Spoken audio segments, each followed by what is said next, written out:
Here we go, guys. The most compelling, moving, best performance I've ever seen in a video game. Let's do it. Hey everyone. So I realized I missed a couple of scenes that happened in between here and there, but I'm too excited about covering this whole thing with Cazador, so I'm just gonna go back and talk about those scenes later, and I'll add them into the timeline in the right order on the playlist. There was a scene about the ritual that I missed, and then there's also another scene you can get with his siblings, but like I said, that can wait. I am dying to talk about this particular scene with Astarion and Cazador, and have been pretty much since I first saw it. Now, there's a lot to go over in this area, so I'm gonna have to summarize it in order to keep the video length down. I might actually make a more in-depth video about all the things you can find in Cazador's palace and the NPCs you can talk to later, so let me know in the comments if you're interested in that. Even though there's a decent amount of stuff to explore, I was kind of hoping for a little more of a challenge in terms of actually getting to Cazador. I thought it would be more of a dungeon crawl, you know, a little more difficult. As it was, I didn't have to do much but find Godey, who seems to be a sort of headmaster for all the spawns, and just take his signet ring to open the door. Godey was a rotten little skeleton, and from the things he said, it sounded like he quite relished the idea of torturing his charges when they misbehaved. Even the very place you find him in is a hidden dungeon. Astarion actually tells you before you enter that they called it the kennel, as though he and his siblings were considered no better than dogs. You can probably talk your way out of fighting Godey, but I couldn't pass the rolls, so I just ended up killing him for the ring. It was then that I decided to try talking to Astarion and found he had some new dialogue now that he was back home. The one thing that strikes me about this conversation that feels sort of out of place is the comment he makes about how sneaking in to kill Cazador isn't the strangest thing the two of you have done together, but it's probably the most satisfying. Let me play the whole thing for you. It does feel strange. Breaking into your own home, especially if murder's on your mind. Then again, this is hardly the strangest thing we've done together. Although it could be the most satisfying. Well, the second most satisfying. So when he amends this and says, well, the second most satisfying thing, this kind of confuses me a little. I say this because it's sending mixed messages. He hasn't been interested in honks since his confession in Act 2, and I was trying to respect his space, you know, getting into the idea of just not doing the whole honks thing. But it's very confusing when this kind of innuendo is thrown around, and I most definitely think he's talking about honks here. It almost makes me wonder if the role was changed or what. Like, was this a romance-specific line, or does he say this to sound hyper-flirty again even if you're not romancing him? You could obviously write it off as not that important, one way or the other, but it doesn't help for the continuity of the character. I certainly have no problems with him saying such kind things, but it does confuse me a bit. Then again, he could be talking about something else, like drinking blood or something, maybe? It's just the way it's directed that makes me think he's talking about intimate relations with Mytav instead. He talks a bit more about his disdain for the other people in the home, how they're all fanatics and actually want to be there. He also tells us that if there's a secret entrance to this underground area, that it's probably in Cazador's study, a place they were never allowed to enter. Astarion also touches on how you guys have to kill Cazador, because otherwise he'll spend the rest of his life running and never feeling safe. So he is committed to getting this thing done, just for the sake of his sanity and safety. When you eventually find your way down to the underground ruins, you'll come across some cells. In those cells, you'll find vampire spawns, people who have literally been left to rot. And it doesn't take long until one of the spawns recognizes Astarion as the man who lured him in by getting him drunk and flirting with him. Astarion is notably confused as he remembers so many of the faces in the cells. He thought Cazador had actually killed all of the victims he brought back, but here they were changed into spawns instead. Some sitting in the cells for at least 170 years or more, waiting to be sacrificed for Cazador's ritual, which is just, well, it's pretty messed up. You can also find the Gur children down here in the cell across the way. They're pretty nasty for the most part until you mention their parents, and at that point they basically ask you to tell their families that you found them dead because they know they've changed and don't want their loved ones to see what they've become. Talking to Astarion afterwards, he's understandably upset. So it's not just a matter of having lured these people to their dooms, but now it's guilt for the horrible conditions they've suffered in since he first brought them all back. Astarion's remorse is transparent, and I couldn't help but want to reply with how it was Cazador's cruelty and not his own. Like, sure, he took part in it, but he didn't know they would suffer a fate worse than death. He appreciates the sentiment, but is still disturbed by seeing all of his old victims again. And now it's time to actually confront Cazador. Let me play the scene for you. Who stands before us? Is this truly our prodigal son? Do not slouch before me, boy. Have you no respect for yourself?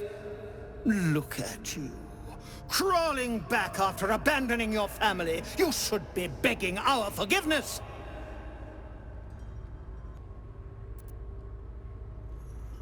Forgiveness? You've never forgiven anything. Every mistake, every slip was punished. I strove for perfection in all things, even those as imperfect as you. A pity you amounted to so little, despite my efforts. No! No. Fuck you. And fuck everything you've ever done to me! They told me you had changed. I dared not believe it. Oh, thankless child. Did I not bless you with our immortal gift? Did I not make you what you are? You son of a bitch.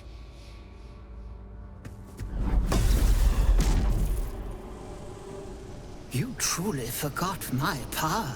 You truly thought our bond as creator and creation was all that stopped you from killing me? Hmm? Oh, you are weak, my child. You are a small, pathetic little boy who never amounted to anything.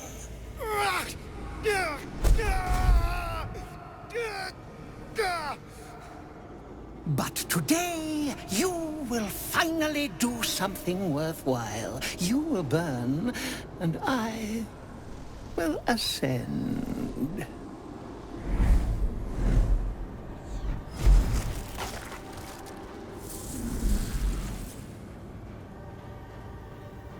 No! Stop him! Get me out of this! Witness the birth of the Vampire Ascendant! Ecce Dominus! Now, I tried playing this scene in a number of different ways, but there doesn't seem to be a way to keep Cazador from trapping Astarion. It seemed like no matter what I said, Astarion always rushed in and got thrown into the ritual by Cazador. So ultimately, I decided to just keep quiet and let him do his own thing. It's a little frustrating to watch Cazador play him like a fiddle, literally saying everything possible to set him off, and he walks right into it. Don't get me wrong, I don't blame Astarion for falling for it. People like Cazador are very good at pushing your buttons.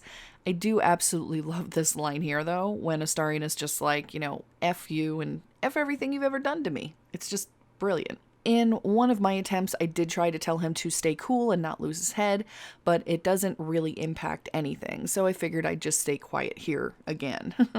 But ultimately, as I said, Cazador goads Astarion into attacking him, and that's when he strikes. Hearing Cazador's words here, though, really pissed me off.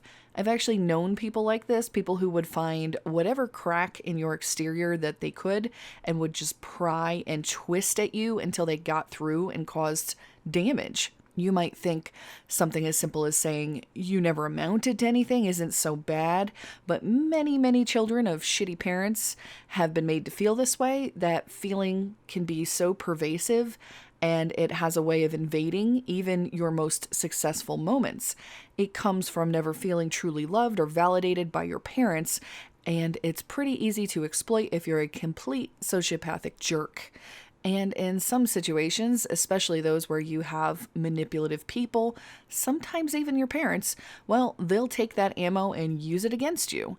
And it's kind of messed up that even though Cazador is not technically Astarion's parent, it probably feels that way, given he doesn't even remember much about his previous life. And there's also the abuse of telling someone something over and over again until they finally start to believe it. Throw in the torture and other horrible mistreatments, and the whole thing is just a huge mess. Some of the expressions Cazador makes here really goes a long way towards showing his cruelty. I mean, the way he smiles, it's just, ugh. I also wanted to talk about the changes made to Cazador's model. I don't know if he looks quite as villainous as I'd expected, or even as I remember his old model being.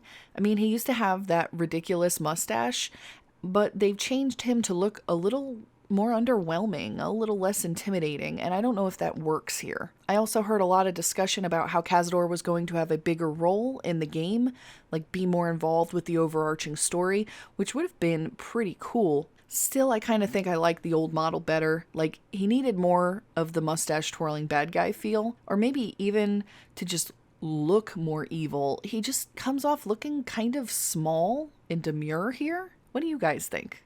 But back to the scene, when Cazador is done talking, he'll throw Astarion into his spot in the circle. Astarion will call out for you to stop him, to get him out, and we're definitely gonna do that. And it's at this point that you have to beat Cazador before he completes the ritual. I think you have something like 3 rounds before he sacrifices all of the spawns and ascends. So it's super important that you focus Cazador down and either avoid or CC all the other mobs. It took me quite a few tries, but eventually I got the hang of it and rescued Astarion. Once the fight is over, I was actually a little confused. Talking to Astarion nets a fussy response that you should stop wasting time and get to Cazador. I had no idea he had actually returned to a coffin that just rested in the middle of the room. I hadn't even noticed it before. Like, I saw the beam coming out of it, but I didn't realize it was actually Cazador's coffin. So I went over and actually tried to click on it, but nothing happened. I think the scene was just delayed, which sometimes happens, where you'll notice a little speech bubble over your avatar. But anyway, it was kind of cool because I just wasn't expecting this. So let me play the scene for you.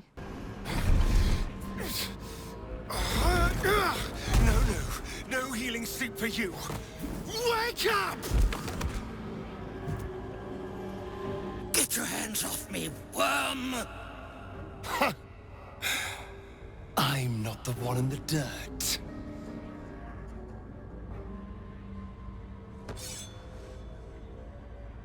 One last thrust, and I'll be free of you. I'll never have to fear you again. And then? What will you be without me? A shade? A specter in the shadow? Devoid of all purpose?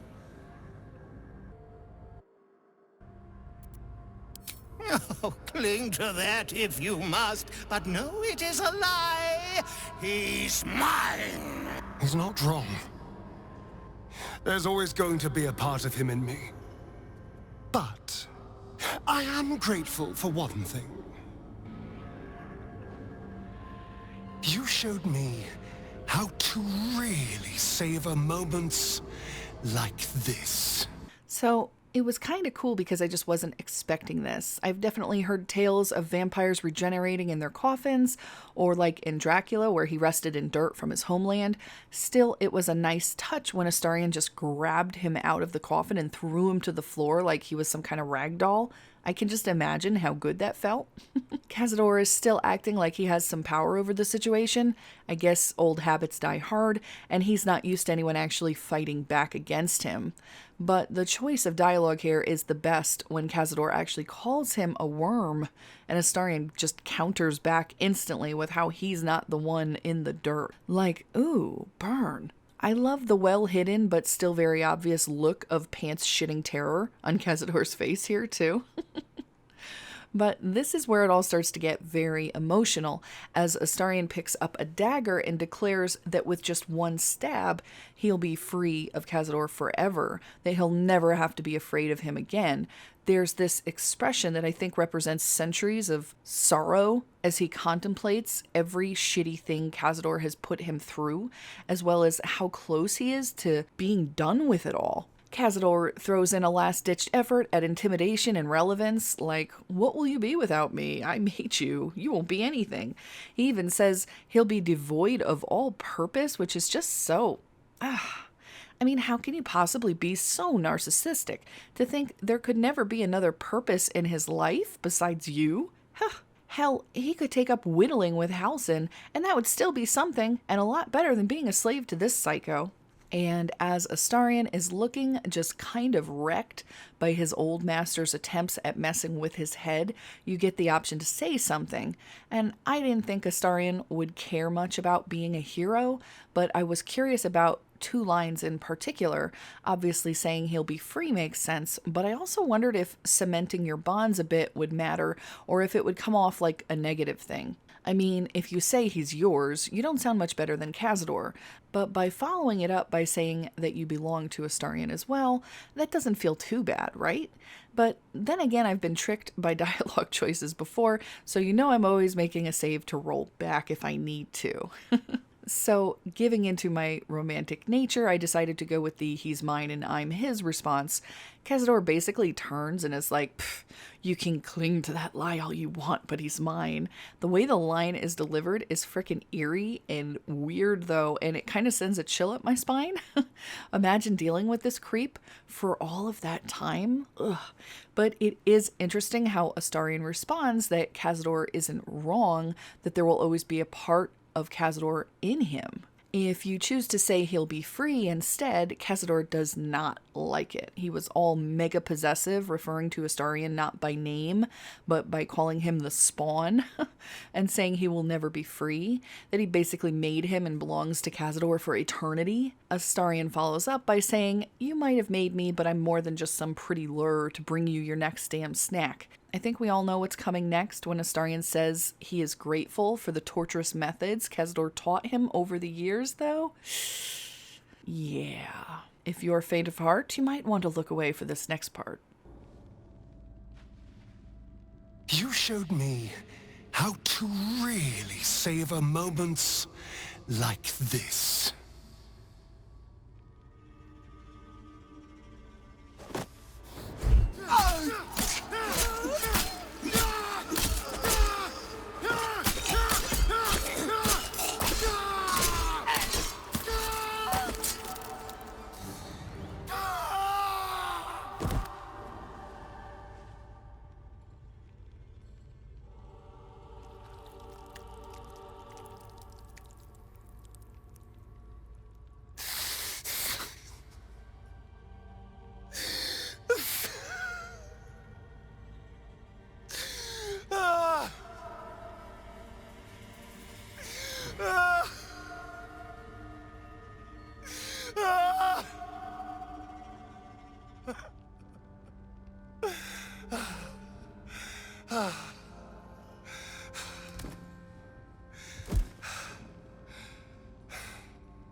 Is it over?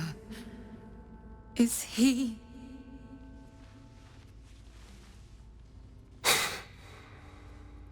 Yes. He's gone. What does that mean for us? I don't know. Your choices are simple, really. You can hide here, living in the shadows like parasites. Or you could be more than what he made us to be. You can choose differently, of course. But the consequences are on your head. But I bet by now you guys are noticing that something is very different here. There's absolutely no choice whatsoever about the ritual. Astarion just kills Cazador no matter what. I didn't have a say in it at all. I didn't have to persuade him not to ascend. nothing. This is the outcome I've been trying to tell people about for a while now. I was actually very confused because after seeing this scene through for the first time, I actually tried to find out why I never got the option to ascend. I didn't really want him to ascend in this game, but I did want, the ability to be able to see that outcome. I found people had to persuade him not to do it, but somehow in my game, he doesn't even want to. It's completely skipped over as though it weren't even a possibility, which I have to say is pretty amazing. I didn't want to look at the end, but I did check a lot of other people's playthroughs, and I found that there was a whole other set of dialogue trees, where you would have to ask him what he needs or try and talk him out of it, and that just was not there for me. In fact, most of the dialogue was completely different. But that aside, what happens next is a cacophony of pain, mixed emotions of rage, sadness, fear, and relief unfold as Astarion tears into Cazador with the knife. I found myself watching this scene like, oh shit, almost a little disturbed, but also like, holy crap. Especially at that one point where he just starts jabbing the dagger in quick motions like Sharon Stone with an ice pick from Basic Instinct. Oh. And as Cazador's body falls to the floor, Astarion just keeps stabbing and yelling, and holy shit, when we get to the point where he finally disengages, he lets out a yell that is desperate and horrible as he falls to his knees. I'm still sitting here with goosebumps at this point, wishing Tav could go and give him a hug or do something to help, It really sucks to feel so powerless to do anything useful but just sit here and watch. But it's not over yet. No. And I am taken completely by surprise when Astarion quiets down and just watches as Cazador bleeds out. This face of complete and utter despair takes him over, and Astarion just starts crying. At first, I wasn't expecting this transition to tears, and I couldn't tell what he was feeling or why he was crying, as though he was in so much pain. Like, was it remorse for killing Cazador? Had he cared about him? Or was it remorse for what he lost during all those years with Cazador? Or perhaps the feeling that he might never escape it and finally had, letting go of all of that fear and actually allowing himself to feel the full breadth of the trauma that was inflicted upon him probably for the first time. It's crazy how it felt to watch this scene. First your brain is working in overdrive to understand, and then he lets out those pained cries of anguish, and my heart was just breaking. It actually moved me to tears, and I can't think of many times that's actually happened to me when playing a game. I remember crying when Sephiroth killed Eris because that whole scene where Cloud puts her to rest in the lake was brutal. But it wasn't anything like this. I've never seen a performance like this in a game, period. I can't think of anything that even comes close. Not even from some of my favorite games, too. And Neil put his soul into Astarion here, and you can tell. It's just so powerful, it's impossible not to be affected by it.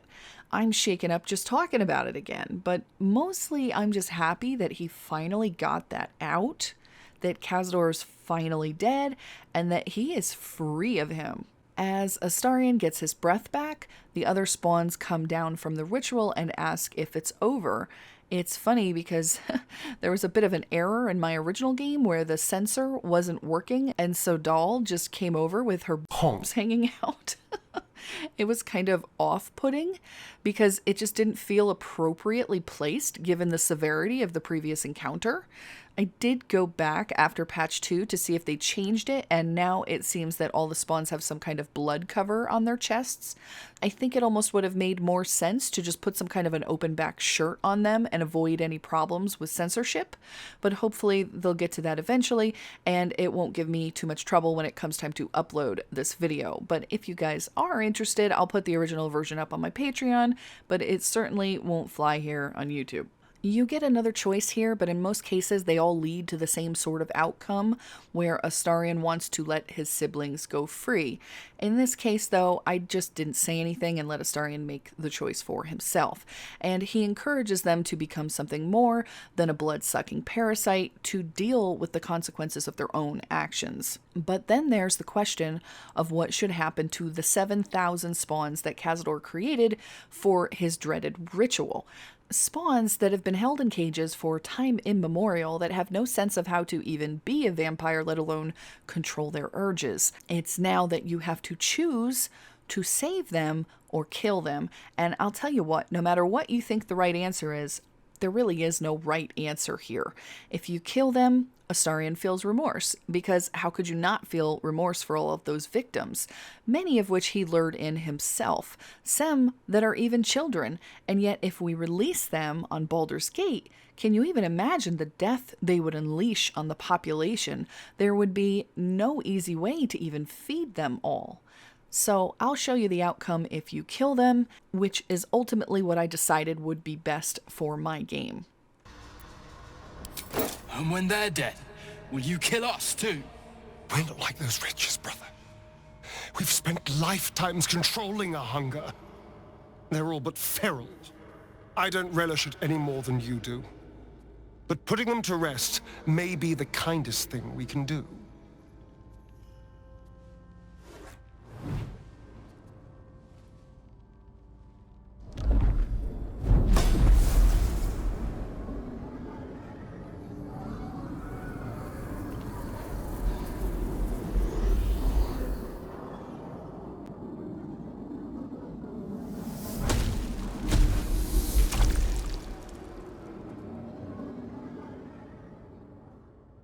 Astarion. Follow the tunnels to the Underdark. You'll be, well, not safe there, but in less peril.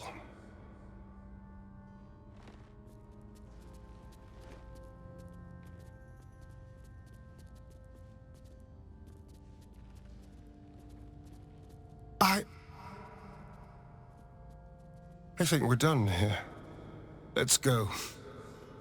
Deliria acts shocked that Astarion would choose such an awful outcome, but he defends it, saying that they're basically feral, that the normal spawns know how to control their hunger, but the others wouldn't be able to. He doesn't like the idea of it, but it could be the kindest thing he can do for them. As he holds up Cazador's staff, the bodies of the spawns and the nearby cells literally explode, which is pretty gross and maybe a little over the top, but that is how they meet their end. Astarion will then tell his siblings to head to the Underdark and finally declares, "I think we're done here," as he looks off, just trying to pull himself together. Afterwards, there is a dialogue you can have with him. I'll just play it for you. That's it. He's gone. After all these years, these centuries. It's really over.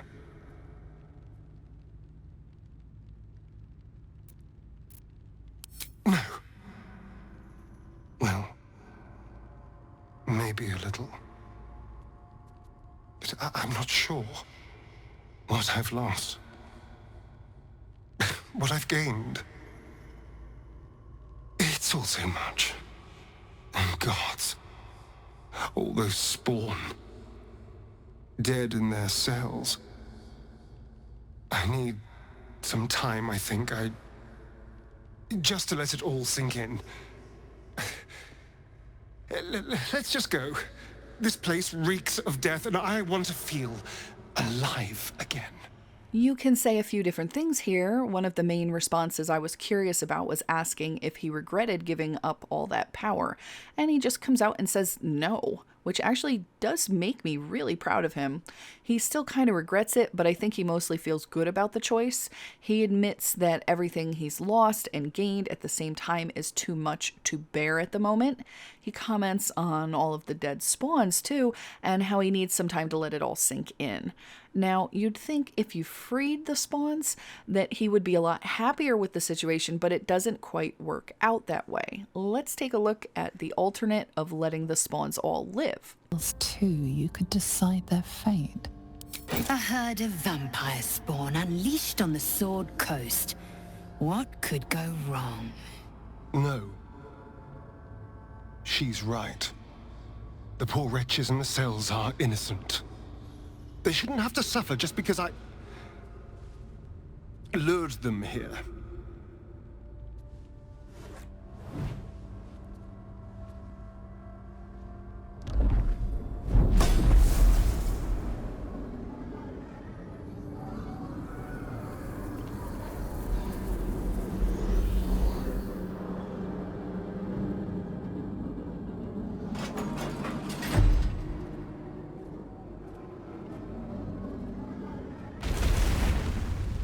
They'll need someone to lead them. Take the tunnels into the Underdark. Find somewhere, well, not safe, but less perilous. What? No, we can't. Just try to keep them out of trouble.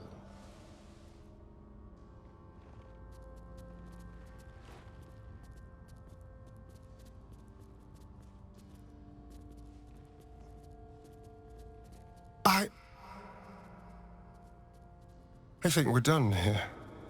Let's go. So, while it does seem like the right choice to pick they deserve the same chance you got, you can see instantly from Lae'zel's response when she says a herd of vampire spawns unleashed on the Sword Coast, what could go wrong? And you realize, well, 7,000 vampire spawns is a lot. But Astarion does agree with you, saying that you're right and that the spawns are innocent and shouldn't suffer just because he lured them there. At that point, he frees them from their cells and asks his siblings to lead them into the Underdark. Now let's take a look at his response after the fact to freeing the spawns. That's it. He's gone. After all these years, these centuries. It's really over.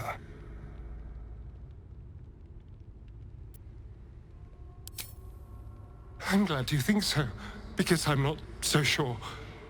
I just feel numb. What I've lost. What I've gained. It's all so much. And God, all those spawn. Free in the Underdark. I need some time, I think. Just to let it all sink in. This time I chose to tell him I was proud, and he said he wasn't so sure, that he felt kind of numb, which is likely to happen considering the huge range of emotions he just felt all at once. It's almost like a kind of emotional shock. He says the same thing as he did previously about how everything was too much, but then he comments negatively about all those spawns free in the Underdark, which leads me to believe that there really is no good outcome for Astarion in terms of the spawns. In both cases, there is some form of regret and guilt. If you free them, it soothes some of his guilt for bringing them there, but he also creates more guilt and responsibility for all of the lives they may take in the future. But if you choose to end their lives, it's almost like putting them out of their misery, and then there is no concern of how many more lives they might take. I think it's meant to be one of those morally gray choices where nothing is really the right answer. It's like being stuck between a rock and a hard place, and you just try to do the best that you can. I actually freed them in my first game, but then when I got that dialogue with him where he seemed pretty upset by the thought of all those free spawns, and then when I thought of the actual amount of them, like 7,000 is so many, it really seems like having too much blood on your hands, on his hands too. He's already responsible for what happened, but he doesn't have to be responsible for what happens in the future too. So I went back and chose to end their lives, even though it felt kind of crappy. It just seemed like the better choice, even if both choices just don't feel that great. I don't think it was supposed to, like I said. You'll run into Ulma on the way out, and she'll congratulate you on killing Cazador and his wretched creations. I'm not sure how she responds if you free the spawns, though. I'll have to save that for another game. She then asks what happened to the children, and at this point I decided to go along with what the children themselves had asked me to do, to tell their parents that they were already dead when you found them, which you can do with a deception check. She's understandably upset, but thanks you again for killing Cazador. She then looks to Astarion and says this. You are free. Never again will you be hunted by my people. Thank you. And for what it's worth, I'm sorry.